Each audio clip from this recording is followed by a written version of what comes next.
Hello viewers, আসসালামু আলাইকুম। কি অবস্থা সবার? আশা করি আপনারা সবাই ভালো আছেন। তো আজকে নিয়ে আসলাম আপনার জন্য একটা ইউনিক ব্লগ। তো যে ব্লগটা আশা করি আপনারা আগে কোথাও দেখেন নাই। তো আজকে এমন একটা পিকনিকের ব্লগ নিয়ে আসছি যেটা আসলে আপনারা হয়তো দূর থেকে দেখছেন কিন্তু কাছ থেকে কোনোদিন দেখেন নাই। তো এক কথায় বলতে গেলে এটা একটা ছাপড়ি পিকনিকের ব্লগ। তো এই ব্লগে আমরা কই কই গেছিলাম, কি করছিলাম সবকিছু আজকে আপনাদের সাথে শেয়ার করব। তো আশা করি আপনারা এই ভিডিওটা খুব এনজয় করবেন। তো আর যাই হোক, এই পিকনিকের ব্লগে কিন্তু অনেক মজা হয় কারণ আমরা অনেক ফাইজলামি করি এই ব্লগে গিয়ে। আসলে সবাই এখানে ফাইজলামি করতেই যায়। তো আশা করি আপনাদের এই ব্লগটা ভালো লাগবে। তো আসলে ব্লগের শুরুটা হয় আসলে এখান থেকে। তো আমি আমার বন্ধু এহসানের বাসার নিচে দাঁড়িয়েছিলাম। তো প্রতিবার মতো এবারও লেট, 15 থেকে 20 মিনিট অপেক্ষা করার পরে যে স্যার চলে আসেন। তো আমার লাইফে আমি এরকম পিকনিকে আর একবার গিয়েছিলাম। তো এবার ভাবলাম আমার একটা বন্ধুকে নিয়ে যাই। তারপর আমরা দুজন রওনা হয়ে চলে যাই মালিবাগে। তো এখানে রোমান ভাই জয়েন করে আমাদের সাথে। 5 মিনিট পর আমাদের যে সাবির ভাইও চলে আসে এখানে। তো আমরা এখান থেকে বেরিয়ে পড়ি। তো আমরা মালিবাগে ছিলাম, তো মালিবাগ থেকে এখন মস্তমাজি যাব। তো মস্তমাজি এসে আমাদের এক আঙ্কেলের বাসার নিচে বাইকগুলো পার্কিং করি।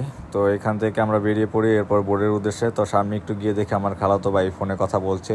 আর তার জুতার প্যান্টটা দেখেন ভাই, মানে তারে পচানি দিব, সে বুঝতে পারছে। তো আমার ভিডিও করতে দিতেছিল না। তার জুতাগুলা জাস্ট একটু দেখেন ভাই, মানে কি জুতাটা পড়লো আজকে সেই পিকনিকের দিন, বুঝলাম না ভাই। তারপর আমি চলে আসি বোর্ডের কাছে। আর এই বোর্ডে আজকে কি কি হতে যাচ্ছে ভাই, এটা আসলে আপনাদের কল্পনার বাইরে ভাই। পোলাপান যে কি পরিমাণ ফাইজলামি করে বোর্ডের ভিতরে, এটা আসলে আজকে ফুল ভিডিওটা দেখলে আপনারা বুঝতে পারবেন। তো আমরা আসলে বোর্ডে উঠে যাই। আর এই দুইটা সাউন্ড বক্স ভাই কানের উপর যে কি অত্যাচার করছে, এটা আসলে আপনাদের বলে বোঝাতে পারবো না। তারপর আমাদের সকালের নাস্তা খিচুড়ি চলে আসে। তো খিচুড়ি টেস্টটা খুব ভালো ছিল, আমার কাছে ভালোই লাগছে মোটামুটি, কিন্তু মাংস ছিল না, সমস্যা হলো একটাই। আর এখানে বসে আমি একটু ট্রাই করতেছিলাম যে দৃশ্যটা নিয়ে খিচুড়িটা খাওয়ার একটা আলাদা ফিল নেওয়ার জন্য। তারপর সবাই একটু হালকা নাচানাচি করে। তো আমাদের বোটটা ছেড়ে দেয়, এখন গাজীপুরের উদ্দেশ্যে যাচ্ছি আর কি। তো গাজীপুরে আমরা এখন যাবো মেঘবাড়ি রিসোর্টে। তো এখানে যাই একটু আর কি ফাইজলামি টাইজলামি করবো, এই জন্য যাচ্ছি। তো এর মধ্যে আমার খালাতো আমাকে একটা আম দেয়, পাকা আম। ও কোথেকে আনছে আমি জানি না, কার কাছ থেকে জানি নিয়ে আসছিল।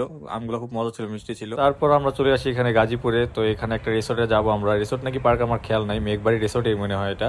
তো এখানে গিয়ে একটু সুইমিং করবো এরকম একটা উদ্দেশ্যে আসছি। তো ভাবলাম সবাই খাওয়া দাওয়া করে একবারে নামি, যেহেতু দুপুর হয়ে গেছে, সবাই খুব ক্ষুধা লাগছিল। তো সবাই খাওয়া দাওয়া শুরু করে। তো এখানে পোলাও আর রোস্ট ছিল, আসলে এটা টেস্ট খুবই ভালো ছিল। জানি না কোন বাবুর্চি রাঁধছিল, কিন্তু খাবারটা খুবই ভালো লাগছে আমার কাছে।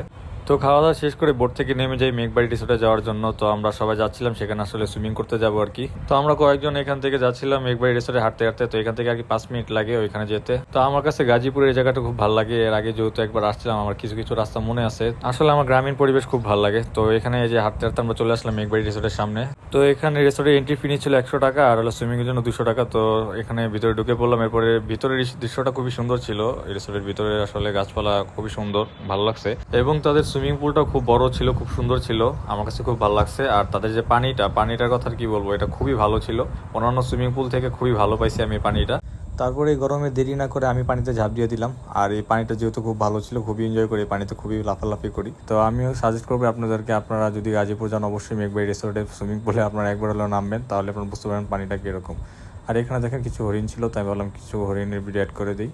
তারপর আমাদের সুইমিং শেষে পর আমরা আবার বোটের দিকে ব্যাক করি, কারণ আমরা আবার 300 ফিটের দিকে যাব। এর মধ্যে আমার বন্ধু এহসান একটা আম চুরি করে ফেলে, যদি আমটা সে খেতে পারে নাই। তো গিয়ে বোটের কাছে গিয়ে দেখি শুধু আমি আমার বন্ধুই বাকি ছিলাম, সবাই বোটে উঠে রেডি। আর দৃশ্যটা ভাই এত সুন্দর ছিল, তাই ভাবলাম ভিউটার একটা সুন্দর একটা ভিডিও করে নিই। তারপর বোট ছেড়ে দেয়, বোট গিয়ে আবার থামে গাজীপুরে কালীগঞ্জ বাজারে। তো এই বাজারে আবার মিষ্টিগুলো খুব মজা ছিল, তো ভাবলাম নেমে একটু মিষ্টি খেয়ে নিই এখান থেকে। তো এখানে দেখেন কত রকমের মিষ্টি আছে, সবগুলো মিষ্টি মোটামুটি সবই ভালো। তো দেখলাম এখানে এসে অনেকে 20 থেকে 30 কেজি করে মিষ্টি কিনে নিয়ে যাচ্ছে। তো আমরাও 2-1টা করে সবাই মিষ্টি খেয়ে নিই। তারপর এখান থেকে মিষ্টি আর দই খেয়ে আমরা আবার রওনা হয়ে যাই বোটের দিকে। তো বোটটা এখন যাবে 300 ফিটের দিকে। আর এখন শুরু হবে বোটের মধ্যে নাচানাচি। কিরকম পাগলামার নাচানাচি যে হয়, এটা এখন আপনাদের দেখলে বুঝতে পারবেন। তো এই যে শুরু হয়ে যায় নাচানাচি, আর নাচানাচি করতে করতে তারা যায় 300 ফিটের দিকে। তো আমি আমার বন্ধু এহসান খালি ভাবতেছিলাম ভাই আমাদেরকে যদি কেউ দেখে কি ভাববে। তো মাঝখান দিয়ে আমি কিছু নাচানাচি করে নিই কতক্ষণ। তো এই আস্তে আস্তে যে 300 ফিটের দিকে চলে আসলাম। তো এখানে আমরা হাঁসের মাংস আর চাপটি খাওয়ার উদ্দেশ্যে আসলাম, কিন্তু পেট ভরা ছিল, যার জন্য শুধু চাই খাই, আর অন্য কোনো কিছু নেই। তারপর কিছুক্ষণ হাঁটাহাঁটি করলাম 300 ফিটে। তো একটু ঘোরাঘুরি করে বোটের সামনে গিয়ে কতক্ষণ বসে থাকি। তো সবাই আস্তে আস্তে আসে, সবাই একটু লেট করে ফেলে। তো সবাই আস্তে আস্তে সবাই চলে আসে বোটে। তারপর আমরা উঠে যাই বোটের ভিতরে। তারপরে এই যে 300 ফিট থেকে আবার রওনা দিয়ে দেয় মস্তমাজির দিকে বোটটি। এরপর আবার নাচানাচি শুরু হয়ে যায়। তো আমি কতক্ষণ নাচানাচি করে এখন আপনাদেরকে দেখাবো যে এই বোটের মধ্যে কি কি নাচ হয়। সবগুলো আপনারা গানের সাথে একটু উপভোগ করুন।